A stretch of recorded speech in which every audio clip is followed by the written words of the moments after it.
Nah, orang aja beli karena banyak yang ngechat dia udah beli kamera online. Tapi nanya-nanya di chat itu kan bingung gitu, bukannya mau jelasin. Kalau datang ke sini mah boleh aja kita jelasin.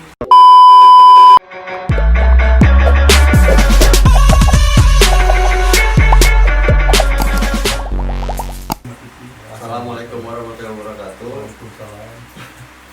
Jadi di sini kita tuh mau ngobrolin apa sih? Ngobrol santai tentang, soalnya banyak yang nanya juga kan, mode manual tapi dia masih gelap, apakah itu harus diatur apanya, kan tidak tahu. Apakah ISO-nya? Ji, aperture? Apakah semuanya harus imbang? Jadi di sini kita akan ngejelasin tentang segitiga exposure, di mana Itu adalah cara dasar apa sih? itu adalah ini apa sih namanya? Cara dasar Teknik dasar fotografi sih.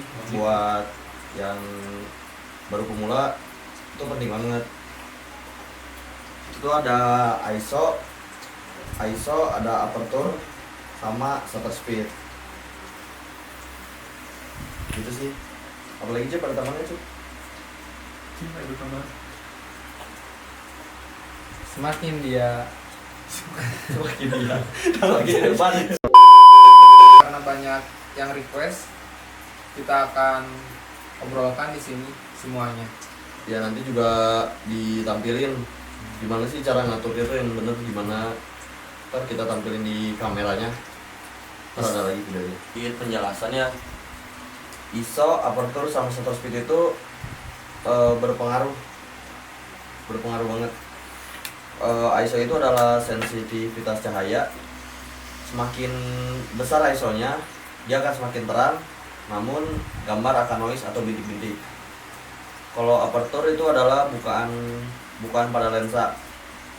Semakin dia besar bukaannya, semakin besar bukaan itu berarti angkanya itu semakin kecil, maka dia akan semakin terang gambarnya, tapi fokusnya kurang tajam, tapi dia backgroundnya blur, Jadi bokeh ya, jadi bokeh. Sebaliknya kalau misalnya semakin kecil bukaannya, fokusnya akan lebih luas ya. Shutter speed itu adalah Begini ya. ya boleh. Shutter speed itu adalah kecepatan untuk memotret sebuah objek. Semakin dia besar, misalnya 1/1000 itu untuk menangkap objek-objek yang bergerak, kayak mobil yang lagi gerak, orang yang lagi lari atau apa, itu pakainya shutter speed tinggi. Kalau misalnya rendah shutter speednya, kalau kita ngambil gambar yang bergerak, dia bakal ngeblur atau ya gambarnya kabur gitu. Itu aja, nanti kita akan jelasin video lebih lengkapnya lagi. Sekarang kita praktek langsung di kameranya. Buat contoh ini gue pakai Canon 1200D, lensanya kit ya, focal length 18 mili sampai 55 mili, pokoknya lensa kitnya Canon aja. Yang kita pertama nyalain kameranya dulu. Kan tampilannya gini ya, kalau kita mau ngatur manual kita bosen kalau pakai auto gitu-gitu aja. Sensasinya DSLR sebenarnya itu sih, kita ngatur manualnya. Kalau pakai auto mau pakai HP juga bisa. Kalau pakai manual kan kita bisa explore lebih kemana aja semau kita mau ambil fotonya kayak gimana seninya di situ sih. Nah langsung aja ya. Pertama pilih mode manual dulu, adanya di atas ya. Pilih mode manual, itunya M, bacanya M. Mode manual, ngaturnya di sini. Dan kita bahas sekarang dasarnya dari fotografi, cara ngatur kamera DSLR atau mirrorless. Semua tipe juga dasarnya pasti ini, semuanya cara ngaturnya pasti ini. Mau kamera Canon, mau kamera Nikon, mau kamera Sony, mirrorless, DSLR, semua dasarnya ini. Jadi kita bahas dasarnya aja dulu ya, soalnya sebenarnya banyak sih yang bisa kita oprek, bisa kita atur-atur di DSLR ini. Dasarnya itu adalah shutter speed, aperture sama ISO itu dasarnya. Dia disebutnya segitiga exposure. Kenapa segitiga exposure? Karena dia tuh harus seimbang, nggak boleh ada yang lebih sedikit, nggak boleh ada yang lebih rendah sedikit. Nah, makanya disebut segitiga exposure. Semuanya ada kelebihan kekurangan masing-masing. Kan kita intinya dari foto itu kan menangkap cahaya. Jadi kita ini semuanya ini tuh tentang ngatur cahaya. Dari sini shutter speed, dia tuh ngatur cahayanya dari kecepatan rana ngejepretnya. Kan misalnya kita contohnya kita ambil contoh 1/200, dengerin suaranya spread gitu, cepet kan. Sama ambil contoh yang ini 1/1 detik nih. Ini 1/1 detik, jadi ngambil cahaya rananya 1 detik. Tuh, dia ada jeda dulu kan, crack gitu 1 detik, selama 1 detik gitu. Makanya kita kan misalnya mau ambil foto cepet gitu nggak mungkin kan kita gini nunggu 1 detik dulu baru ngejepret. Yang ada ntar hasilnya ngeblur. Misalnya kita mau gunain shutter speed lama itu biasanya kalau buat ngambil tulisan cahaya gitu, tulisan cahaya atau bintang kita ngambil, tapi ya, syaratnya okay. itu dia harus pakai tripod, soalnya dia lama ngejepretnya. Nanti shaking coba ntar shaking dia ngeblur lah. Kenapa sih orang misalnya ada yang baru belajar manual, kenapa ini hasilnya ngeblur, jelek atau gimana ya itu gitu. Berarti itu fungsinya shutter speed. Berarti kalau kita mau ambil yang cepet-cepet, shutter speednya kita harus gedein. Kita bahasanya digedein aja ya kalau ke kanan. Kalau misalnya 1/100 kan dia cepat tuh, udah lumayan cepat. Kalau lebih cepat lagi kita harus naikin lagi. Kalau 1200 ini batasnya 1/4000, itu cepet banget.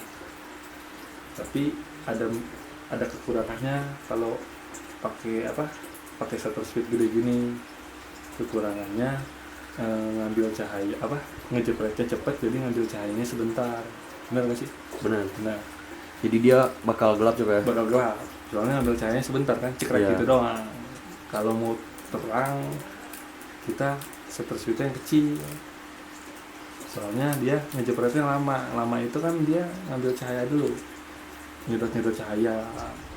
Makanya kalau yang bintang-bintang pakainya gini, tiba-tiba dia terang ya, makanya ini shutter speednya lama, dia ngejepretnya lama. Yang keduanya itu ISO itu sama gunanya ngatur cahaya. 100 dia berarti kecil ya, 100 berarti dia kecil, berarti cahayanya sedikit yang masuk. Dia neranginnya sedikit, Iya, nerangin sedikit. ringannya sedikit. Berarti kita tinggal atur ISO-nya aja tuh, gedein biar terang sekaligus. Dan lagi itu juga ada minusnya juga, ada kelebihan ada kekurangannya. Kalau dibesarin sama dikecilin. Kekurangannya apa kalau dibesarin?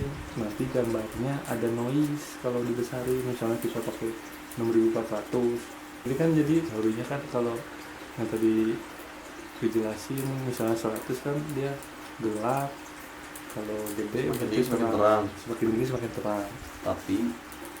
Tapi kalau 100 itu dia gelap. Coba kita naikin lagi ISO-nya ke 6400. Tuh, terang kan? Yang tadi 100 gelap, kita coba lagi. Tuh, gelap ya, kelihatan kan? Kelihatan. Nah, kalau 6400 itu dia kekurangannya noise. Kalau di dunia fotografer sih itu jelek, tapi zaman sekarang anehnya banyak dipakai, diedit ada titik-titiknya noise, itu namanya noise. Kenapa jadi bagus sekarang nggak tahu, tapi di dunia fotografer itu jelek sih, soalnya jadi nggak halus sih gambar. Bener, jadi halus kan? Jadi nggak tajam juga kan gambarnya. Jadi nggak tajam, benar.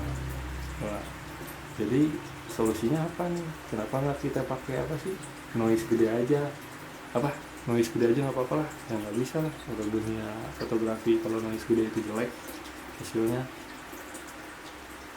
Berarti kita harus nyesuaiin ini segitiga exposure, disamain semuanya.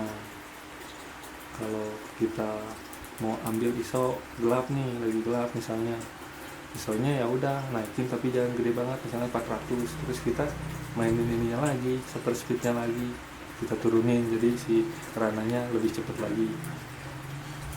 Misalnya segini 1/80 kan, walaupun lagi gerak masih bisa masih kena ya, nggak blur banget gitu. Kita coba tuh, masih rada nggak segelap yang tadi kan, yang pertama ISO 100. Berarti kita naikin lagi ISO-nya dikit lagi, 800, kita coba lagi. Udah lumayan, sedikit lagi masih kurang. Coba kita balikin shutternya, kurangin. Nah kan lumayan. Nah, pas segini.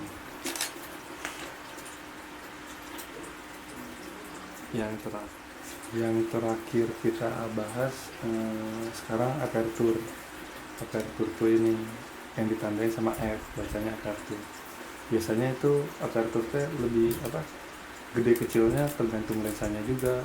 Lensa fix kan biasanya ada f1.8, f2, kan ini lensa kit, dia f35, beda-beda ya. Kita ngobrol yang ini aja, yang kitnya aja. Misalnya F35 itu sama, ini intinya dia ngatur cahaya. F35 berarti bukaannya dia besar, bukaan si lensanya dia besar, jadi cahaya yang masuk ke si sensor depan kameranya itu jadi tambah banyak, bisa banyak.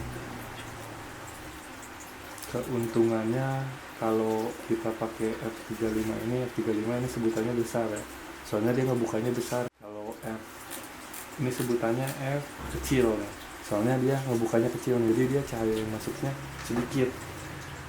Kalau F kecil ini berarti dia lebih terang kan, soalnya ngebukanya lebih gede. Kalau F besar lebih gelap, soalnya ngebukanya kecil. Tapi keuntungan kalau kita pakai F besar ini, jadi cahayanya terang pertama. Kedua, hasil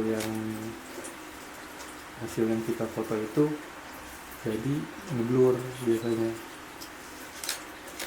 jadi ngeblur hasil yang kita foto kalau kita pakai F besar. Biasanya buat foto model yang mau bokeh belakangnya ngeblur. Tapi ada juga foto yang nggak butuh bokehnya, malah butuh jelas semuanya, nggak ada yang blur-blurnya. Kita gunain itu berarti ngubahnya aperturnya kita kecilin biar semuanya fokus nih, bedanya gini.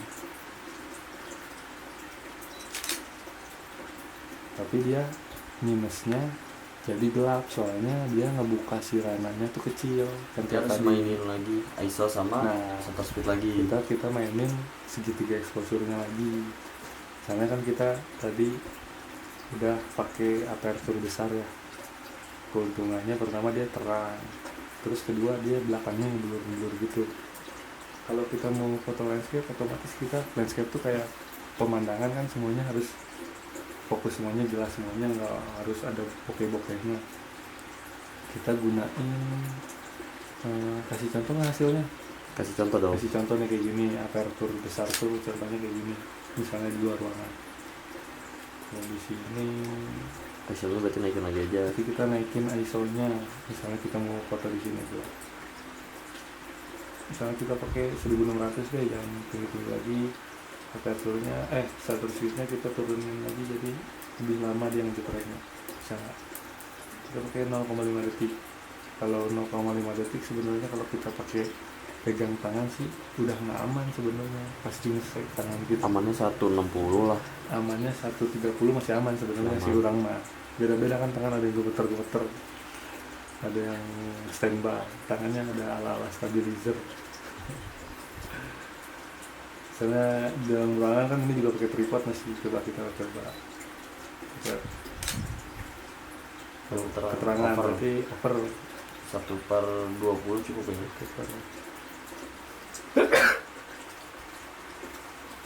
Kita naikin lagi shutter speednya. Tadi kan over cahaya kan, tadi rumusnya misalnya tambah lama shutter speednya yang kayak gini, tambah ke kiri kita tambah terang cahayanya, soalnya dia ngejepretnya lama. Sekarang kita cepetin lagi jepretannya 1/10 misalnya, biar pas cahayanya. Nah pas kan. Bedanya sama yang aperture besar tadi ada bokeh-bokehnya samping-samping sininya, samping-samping si objek. Ini objeknya kan ya, buah kita objeknya, karena buah kita itu enak kan. Ini kan nggak ngeblur tuh jadinya samping-sampingnya guys, tuh sama jelas semuanya. Ini aperture yang f11 tadi kita pakai, yang aperture besar f35 f3.5 hasilnya gini, samping-sampingnya blur, kelihatan nggak? Kelihatan. Kelihatan tuh, hasilnya blur kan. Nah itu gunanya segitiga exposure, intinya dari pengoperasian kamera kalau kita mau manual ya. Kalau kita mau explore hasil-hasil, wah kita pengen hasilnya ngeblur nih, kita mau foto makanan harus fokus ke satu objek ya, kita pakai aperture yang besar, soalnya dia ntar ngasilin foto yang ngeblur, yang objek ke satu tempat, jelasnya ke satu tempat. Kita mau foto pemandangan misalnya, kita mainin aperture lagi sih, itu aperture yang besar, jadi si yang kita foto itu semuanya jelas. Nah itu aja sih yang gue bisa sampaikan, makanya disebut segitiga exposure, karena semuanya itu harus segitiga, kita harus nyambung semuanya, nggak boleh jajar genjang satu rada ke kiri gitu, nggak boleh. Segitiga harus nyatu semuanya, nggak boleh ada yang egois. Ya udah kita pakai ISO tinggi aja biar hasilnya terang, nggak bisa, soalnya hasilnya noise. Kita pakai shutter speed yang lama aja ya nggak bisa juga biar menghasilkan foto terang misalnya gitu, soalnya ntar ngejepretnya lama dia cekrel ya. Masa kita harus nungguin dulu 1 detik misalnya, kita pakai 1/1 tadi kan nggak mungkin. Objek aja jalannya, misalnya kita foto jalanan kan cepet banget itu ya, minimal kalau jalanan 1/200 foto-foto objek bergerak. Tinggal kalian ulik lagi aja sih, intinya itu aja yang bisa gue jelasin. Sering-sering coba-coba foto aja, misalnya depannya objek kayak gue gini, misalnya lo mainin aperture besar, aperture kecil, bedanya apa, terus kenapa gelap ya, mainin ISO sama shutter speednya. Sisanya kalau mau jago foto sih sering-sering megang kamera aja, sering foto-foto, sering mainin mode-mode manual, kan masih banyak sih yang lainnya tuh, masih ada exposure terus ada AWB itu warna, ada apa lagi, masih banyak nih pokoknya ya. Sekarang yang mau gue jelasin intinya aja dari pengoperasian kamera itu aja. Nah, itu aja yang bisa gue kasih tahu. Selebihnya lo tinggal utak-atik sendiri, banyak-banyakin hunting atau jalan-jalan sambil foto-foto. Selebihnya itu sih. Terima kasih untuk Bu Afita, makin enak. See you. Belum. Yang penting lo harus subscribe dulu channelnya Ucup Kamera Bandung, atau follow IG-nya Ucup Kamera Bandung. Di situ lo ada banyak kamera, Ada gue atau ada Agoy. Masih di atas langit masih ada Agoy. See you.